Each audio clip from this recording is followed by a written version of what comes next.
The National Tertiary Health Institution Standards Committee, a statutory body under the National Health Act, and tasked it with defining and enforcing minimum standards in federal tertiary hospitals. As part of efforts to combat widespread miscreant deficiencies, the Federal Ministry of Agriculture and Food Security, in partnership with Harvest Plus and the National Cereals Research Institute, have introduced first zinc-enriched varieties Faro 71 and Faro 72. At the unveiling in Abuja, the Agriculture Minister, Senator Abubakar Kyari, described malnutrition, especially among women and children.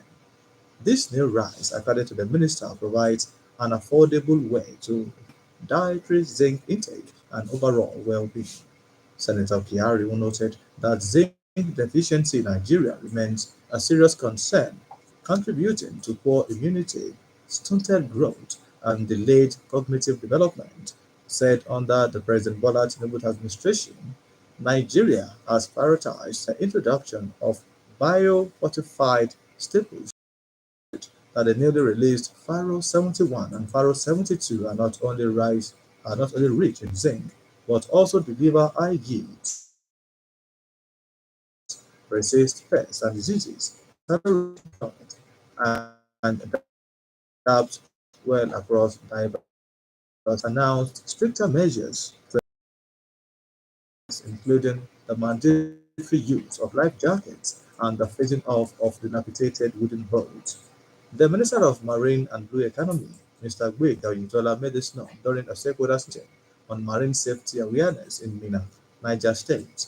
Mr. Oyintola noted that the safety of lives on the waterways must be prioritized. Therefore, the use of life jackets is compulsory, and unsafe, rickety boats must completely phased out.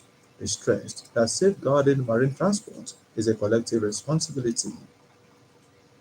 President Bola Tinubu has congratulated the chairman of Dangote Group, Alhaji Aliko Dangote, on his appointment to the World Bank's Private Sector Investment Lab, a high-level global advisory body for emerging economies. The congratulatory message was contained by Special Advisor on Information and Strategy, Mr. Bayo Ononuga, this Wednesday. He acknowledged Haji Dangote's new role at the World Bank, stressing the significance of the lab's mission, which he said aligns with Nigeria's and other developing countries' aspirations for economic growth through private sector involvement. Mr. President encouraged him to use his expertise and track record to influence the World Bank's global development agenda, particularly helping other developing nations benefit from his knowledge of attracting capital and delivering large-scale development projects. The Anti-Graft Agency boss (EFCC) Mr. Ola Olukoyede has raised alarm over widespread non-compliance with due process in the operations of ministries, departments and agencies across Nigeria. He described this as a major breeding ground for corruption and financial crimes in the public sector. Speaking in Abuja, Mr. Olukoyede expressed displeasure that most MDAs ignored laid-down procedures, particularly in the award of contracts, financial management, and operational processes. We warned that every breach of procedure opens the door for manipulation and abuse, allowing unscrupulous actors to exploit loopholes for personal gain. The government at the center has been urged to improve on infrastructure and ensure prudent management of public funds, and as well create an enabling environment for philanthropic activities. A former national president of the Nigerian Union of Local Government Employees, Comrade Ayuba Olatoji, stated this at the symposium put together by the state chapter of the Nigerian Labour Congress as part of activities to mark this year's May Day celebration with the theme Reclaiming the Civic Space in the Midst of Economic Hardship. Comrade Olatoji explained that government needs to play its expected role of improving infrastructure and ensuring that individuals have strategies to diversify their income, advising investment in key infrastructure including roads, ports, and power supply to boost the economy. Comrade Olatunji also said to overcome the current economic hardship in the country, Individuals need to focus on diversifying income, creating financial safety nets through savings and investing, as well as developing new skills or businesses to meet community needs. Also contributing, the Vice Principal Administration Christ the King Catholic College, Odulewu Jebudi, Dr. Sarah Sam Ahuye advised government at various levels to support workers in the country to express themselves freely as part of ways to address the current economic hardship in the country. According to her, this can be achieved by implementing policies that can foster an enabling environment for civil society and protecting the freedom of expression to ensure access to essential services and economic support.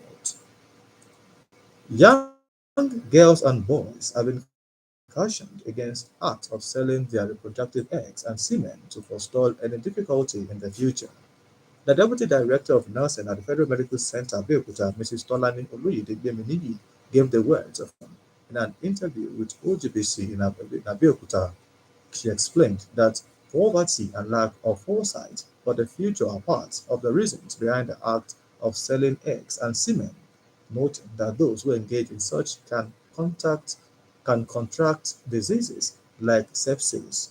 Advising girls to desist from such attitude, Mrs. Oloyede submitted that the rate of egg production reduces to 12% once a female reaches the age of 30. Therefore, any inducement for commercial production can pose future challenges. Now to sport. Top-ranked table tennis player Nigeria's Aruna Kadri and Egypt's Anna Gouda are set to discover their opponents for the 2025 ITTF World Championships. The official draw will take place this Wednesday as the world's elite players gather in Doha, Qatar from May 17 to 25, 2025. Haruna ranked 20th in the men's singles and Doga ranked 27th in the women's singles will lead the African contingent at the tournament. Tennis Federation rankings published on April 29th as the basis for seeding the players. The World Championship will feature five individual events: men's singles, men's doubles, women's doubles, and mixed doubles, all played in a straight knockout format. That was the news across Nigeria on OGBC, packaged by Elizabeth Okoriji. For exclusive programs and the latest news updates, visit our website at ogunradio.ng. Follow us on Facebook at Ogun Radio Abeokuta and on X at OGBC 905 FM. You can also do OGBC on the Radio Garden.